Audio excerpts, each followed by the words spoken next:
Hi friends, welcome to my channel చిన్నారి కథలు. Friends, అందరూ ఎలా ఉన్నారు? బాగున్నారా?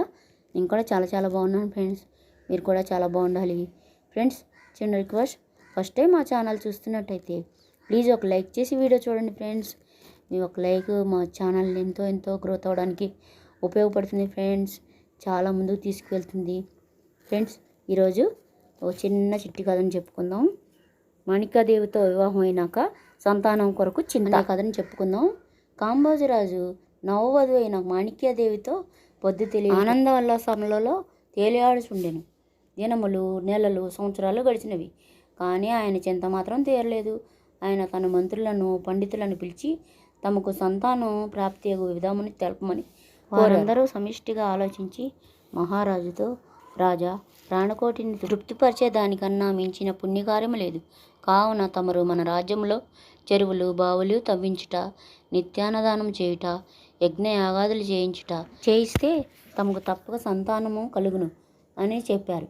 వారి సలహాల మేరకు మహారాజు తన రాజ్యమునందు ఎన్నో అన్నసత్రములు, విశ్రాంతి భవనములు ఏర్పాటు చేయించాడు.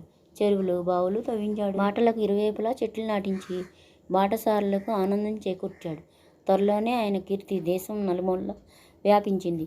ఒకనాడు ఒక మహాయోగి రాజదర్బారుకు వచ్చాడు. ఆయనను గౌరవ మర్యాదలు సత్కరించి తమ ఇంట ఆతిథ్యం స్వీకరించమని మహారాజు కోరాడు. అందులోకి ఆయన, మీ ఆతిథ్యాన్ని తిరస్కరిస్తున్నానని బాధపడకండి. నేను సంతానం లేని వారింట భుజించను. మీకు మహాదాన సంపన్నులని నాకు తెలియను. త్వరలో మీ చింత తీరే మంచి రోజులు రానున్నాయి అని వెళ్ళిపోయాడు. ఆ ముని మాటలతో మహారాజుకి తల ఉంచుకోవాల్సిన పరిస్థితి వచ్చింది. వెంటనే ఆయన తన అంతఃపురంలోకి వెళ్ళి తన భార్యలతో, ఇంతమంది భార్యలుండి ఏం ప్రయోజనం? ఒక్కరికి సంతాన యోగ్యత లేదు. ఎందుకొచ్చిన ఈ గొడ్రాలు బతుకులు? ఎందులోనైనా పడి చావండి అని కోపంగా అన్నాడు. మనకు సంతాన యోగం లేకపోవడం చేతనే మహారాజు కింతటి అవమానం జరిగింది.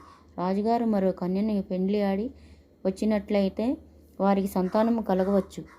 మనము ఉండగా ఆయన మరలా వివాహం చేసుకున్నారు కనుక మనం అందరం కోట దాటి వెళ్ళి ఎక్కడైనా చనిపోదాం అనుకుని ఆ 7 రాణులు రాజభవన్ నుండి రహస్య మార్గం ద్వారా బయటికి పారిపోయారు.